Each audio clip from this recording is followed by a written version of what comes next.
இந்த உலகத்தில் நீங்கள் வாழ்ந்துட்டு இந்த உலகத்தை விட்டு நீங்கள் போகும்போது எதெல்லாம் நீங்கள் உருவாக்கி வச்சுட்டு போகணும் அப்படிங்கிறதுக்காக ஒரு விஷயத்தை உங்களுக்காக நான் வச்சுருக்கேன். இதை நீங்கள் செய்வீங்களா அப்படின்னு நான் கேட்குறேன். நீங்கள் உங்களோட அப்பா பேர் என்னன்னு தெரியுமா? உங்களோட தாத்தா பேர் என்னன்னு தெரியுமா? உங்களோட தாத்தாவோட பாட்டன் தாத்தாவோட தாத்தா பேர் தெரியுமா? இதெல்லாம் உங்களுக்கு தெரியும். சரி, முதல் வேலையாக நீங்கள் ஒரு புது டைரி ஒன்று காசு கொடுத்து வாங்குங்க. அந்த டைரிக்கு ஒரு பேர் வைங்க.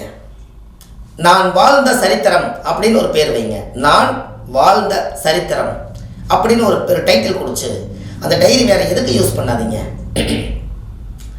நீங்கள் முதல் வேலையாக உங்கள் தாத்தா பேர், எங்கள் தாத்தா இவர் தான், இந்த ஊரில் பிறந்தார், இந்த ஊரில் வளர்ந்தார், இந்த ஊரில் மறைந்தார் அப்படின்னு எழுதி வைங்க. அதே மாதிரி உங்கள் அப்பா உயிரோடு இருந்தால் இந்த ஊரில் தான் அவர் பிறந்தார், வளர்ந்தார், இந்த தொழில் பண்ணார், எங்களை எல்லாம் நல்லா பார்த்துக்கிட்டாருன்னு எழுதி வைங்க. எங்கள் அம்மா பேர் இதுதான் அப்படின்னா எங்கள் அம்மா பேரை நீங்கள் எழுதி வைங்க. இப்படி 3-4 தலைமுறையாக உங்களுக்கு தெரிஞ்சதை எல்லாமே டைரியில் நீங்கள் எழுதி வச்சுருங்க. இந்த டைரியில் நீங்கள் எழுதி வச்சு உங்களுடைய குலதெய்வத்தை, சாமியை நீங்கள் என்ன கும்பிட்டீங்களோ அந்த சாமியோட பேரை எழுதி, அந்த சாமி எந்த ஊரில் இருக்குது, அந்த சாமிக்கு என்ன பூஜை வழிமுறைகள் பண்ணாங்க, ஆதி காலத்தில் பூசாரி பட்டம் யாருக்கு கொடுத்தாங்க, அந்த காலத்தில் கட்டளதார்கள்லாம் யார், யாரெல்லாம் இந்த கோவிலை உருவாக்குனாங்க, எல்லாத்தையும் அந்த டைரியில் எழுதுங்க. எதற்காக இதை சொல்கிறேன்னு உங்களுக்கு தெரியுமா? நீங்கள் உங்கள் காலம் வாழ்ந்து முடித்து மறைந்ததுக்கு அப்புறம் இது எல்லாமே நீங்கள் டைரியில் எழுதி வச்சுட்டீங்கன்னா அடுத்த தலைமுறையில் யார் பிறக்கிறாங்களோ அவங்க எடுத்து அந்த டைரி பார்க்கும்போது, ஓ எங்கள் தாத்தா இப்படி வாழ்ந்தார், எங்கள் அப்பா இப்படி வாழ்ந்தார், எங்கள் தாத்தனோட தாத்தா பாட்டா இப்படி பொழைச்சாரு, ஓ என்னோட குலசாமி இந்த ஊரில் தான் இருக்குது, ஓ இப்படி வழிமுறை பூஜை தான் அவங்க பண்ணியிருக்காங்க, நம்ம அந்த ஊரை கண்டுபிடிச்சி நாம போய் கும்பிடலாம், அந்த சாமியோட அந்த கோயிலை உருவாக்குறதுக்காக கல்லுமண் செவந்தவங்கெல்லாம் இவங்க தான். அப்போ நம்ம பாரம்பரியத்தை விட்டு கொடுக்கக்கூடாது. நம்ம அந்த கோயிலில் நம்ம வாழ்ந்தா பத்தாது. குலதெய்வத்தை வணங்காமல் கோவிந்தா கோவிந்தா என்று பல தெய்வத்தை வணங்கினாலும் பலனொன்றும் இல்லைன்னு சொன்னாங்களே, அப்போ நம்ம பலனெல்லாம் வாழ்ந்துடக்கூடாதுன்னு சொல்லி அந்த குலதெய்வத்தை தேடி போவாங்க. நீங்கள் எழுதி வச்சால் இது நீங்கள் எழுதி வச்சா உங்கள் சந்ததியில் நம்ம இந்த காலையில் வீட்டை விட்டு நம்ம கிளம்புறோம், திரும்பி வந்தால் தான் நிஜம். அப்போ எத்தனை மனசுக்குள்ளே நீங்கள் வாழ்ந்த சரித்திரம் இருக்குது. இதை ஒரு பதிவு பண்ணாமல் ஒரு டைரியில் எழுதி வைக்காமல் போயிட்டீங்கன்னா இது யாருக்குமே யூஸ் இல்லாமல் போயிருமே, உங்கள் வாழ்க்கையோடவே உங்களோடவே போயிருமே. அப்போது நீங்கள் வாழ்ந்த சரித்திரத்தில் எதெல்லாம் முன்னோர்கள் வழிகாமிச்சாங்களோ அதை பூரா அந்த டைரியில் பதிச்சு வைங்க. ஒரு நாளைக்கு ஒரு விஷயத்தை எழுதுங்க, இல்லை ஒரு வாரத்துக்கு ஒரு விஷயத்தை எழுதுங்க. டைரி நிறைவாயிரும்.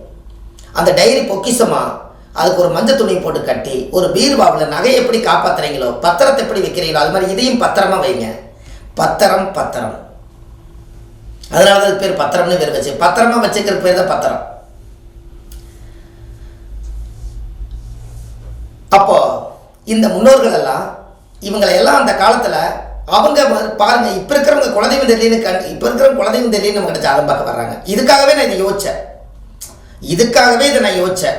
அடடா இவங்களுக்கெல்லாம் வாழ்ந்துட்டு ஏன் மறந்துட்டாங்க, இவங்களுக்கு ஞான சக்தி இல்லையா, இல்லை மறந்துட்டாங்களா, இல்லை இவங்களுக்கு வளர்ச்சிகள் ஏதாவது பிரச்சனையா, இதில் என்ன பிரச்சனை ஆனால் யோசிச்சு பார்க்கும்போது தான் எனக்கு தெரிஞ்சுது.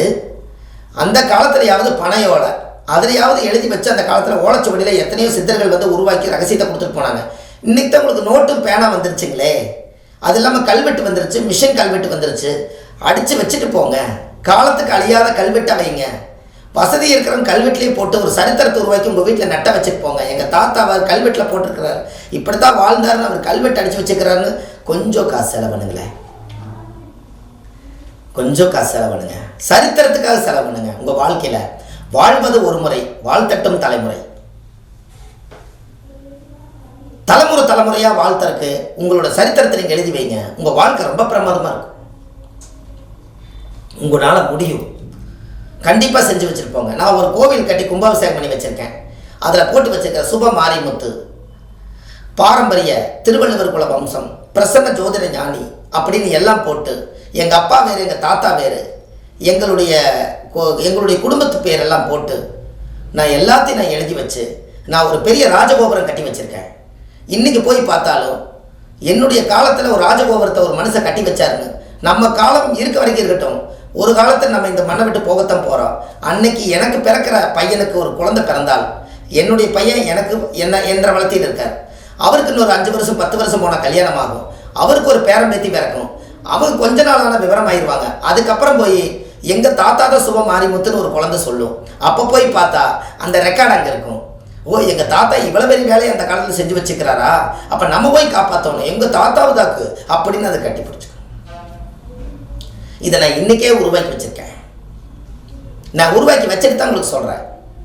108 சாய்பாபா கோயில் ஒன்று கட்டுறேன், 154 அடியில் ஒரு முருகர் சிலை ஒன்று கட்டணும்னு ஒரு சங்கல்பம் வச்சுருக்கேன். வாழ்ந்தால் மட்டும் பத்தாது, வாழ்ந்தோம் இருந்தோம் போனோம்னு இல்லாமல் ஒரு சரித்திரத்தை உருவாக்கி வைக்கணும். அதுக்கு அந்த சரித்திரமே உங்களோட கல்வெட்டு தான், நீங்கள் கொடுக்குற டைரி தான். இந்த டைரி நீங்கள் நிச்சயமாக எழுதுனீங்களே அந்த பதிவு கேட்டு ஒரே ஒரு நன்றி சொல்லுங்களேன், இது சரியா அப்படின்னு சொல்லுங்கள். தவறுங்கிற பேச்சே இங்கே இடமில்லை. உங்கள் டைரியில் நீங்கள் எழுதி வச்சுட்டு போங்க, பத்திரத்தில் நீங்கள் எழுதி வச்சுட்டு போகிறீங்க, உயிர் எழுதி வச்சுட்டு போகிறீங்க. அதை எடுத்து ஒரு காலத்தில் உயிர் எழுதி வச்சு அவங்க விட்டுட்டு போயிட்டாங்க, அதை எடுத்து படித்து எனக்கு தான் இந்த சொத்துன்னு சொல்லி போராடுறீங்களா இல்லையா? ஏன் உங்கள் குலதெய்வத்தை நீங்கள் எழுதி வச்சுட்டு போகக்கூடாது? உங்கள் அப்பா அம்மா பேர் எழுதி வச்சுட்டு போங்க. நீ யாருக்கு பிறந்தேன்னு தெரியாமல் போயிடக்கூடாது பாருங்கள். உங்கள் தாத்தாவுக்கு நீ பிறந்து நீ பேரம் பேத்தீங்க, உங்கள் தாத்தா வேற தெரியல, நீ யாருக்கு பிறந்தேன்னு தெரியாமல் இருக்கக்கூடாது அப்படிங்கிற ஒரு விஷயத்தை இதில் கொண்டு வருது பாருங்கள். எழுதி வைங்க, எங்கள் தாத்தா இவர் தான் நெஞ்ச நிமித்தலாம். சரியா தவறா சொல்லுங்கள், தவறு பேச்சே இல்லை, வார்த்தையில சொல்கிறேன். அப்போ உங்களுடைய உள்ளத்தில் இருக்கிறது எல்லாமே உலகத்துக்கு சமர்ப்பணம் பண்ணுங்க, கண்டிப்பாக உங்கள் வாழ்க்கை நல்லா இருக்கு. என்னோட அனுபவத்தில் சொல்கிற உண்மைகள். நான் எந்த ஸ்கூலில் படித்தேன், எனக்கு வாத்தியார் குருநாதர்கள் யார், எங்கள் அம்மா எப்படியெல்லாம் கஷ்டப்பட்டாங்க, எங்கள் வாழ்க்கையில் நானெல்லாம் எந்த பாதையில் நடந்து வந்து நான் வளர்ந்தேன், நான் எவ்வளோ சம்பாதிச்சேன், எத்தனை பேருக்கு தான தர்மம் பண்ணினேன், இப்படி புண்ணியம் செய்வதற்கே புண்ணியம் செய்திருக்க வேண்டும் அப்படின்னு நீங்கள் எல்லாமே சொல்லி இந்த உலகத்தில் நீங்கள் இதெல்லாம் நல்ல விஷயங்கள் எல்லாம் இருக்கோ அதையெல்லாம் எழுதி வச்சுட்டு போங்க. யாரெல்லாம் நம்மளுக்கு எதிரியாக இருந்தாங்களோ அவங்களே எழுதி வைங்க. அந்த தண்ணி குடிக்க மாட்டாங்க. கண்டிப்பாக இதெல்லாம் நீங்கள் செஞ்சு பாருங்கள், உங்கள் வாழ்க்கை எப்படியோ இருக்கும், எங்கேயோ போயிருவீங்க. அதாவது சரித்திரம்னு என்னன்னு தெரியுமா உங்களுக்கு? ஒரு ஆத்மா 120 வருஷம் ஒரு ஜாதகத்துக்கு ஆயுள் கொடுக்குது. இந்த 120 வருஷம் நீங்களே சாப்பிட்டு நீங்களே வாழ்ந்து நீங்களே போகிறதுக்காக 120 வருஷம் இல்லை. 20 வயசு வரைக்கும் உங்களுடைய பெத்த தாய் உங்களை குழந்தையா பார்த்துக்கிறாங்க. 20லேருந்து 30 வயசுக்குள்ள நீங்கள் ஒரு குடும்பஸ்தராகிறீங்க. 30லேருந்து 40க்குள்ள நீங்கள் ஒரு பெரிய மனுஷன். 40லேருந்து 50க்குள்ள நீங்கள் ஒரு பெரிய ஆள். 60 வயசுங்கும் போது உங்களுடைய வாழ்க்கையிலே ரிட்டையர்ட் ஆகிறீங்க. 60 வயசுக்கு மேலே 120 வருஷத்துக்கு எதுக்காக ஓய்வு காலம்னு கொடுத்தாங்கன்னா, நீங்கள் வாழ்ந்த பாதை, நடந்து வந்த பாதை, எழுதின பாதை எல்லாத்தையும் மீதி இன்னும் 60 வருஷத்துக்குள்ள உங்களுக்கு எவ்வளவு ஆயுள் இருக்குதோ அது வரைக்கும் யோசிச்சு ஒவ்வொரு காலத்திலையும் நம்ம என்னெல்லாம் எழுதி வச்சோமோ அதெல்லாம் எழுதி வைங்க. டைரியில் எழுதி வைங்க. பத்திரம் எங்கே வச்சுக்கிறீங்களோ அங்கே வைங்க, இல்லை உங்கள் பேரில் லாக்கரில் வைங்க. பெரிய பொக்கிஷம், அது மிகப்பெரிய பொக்கிஷம். அப்போ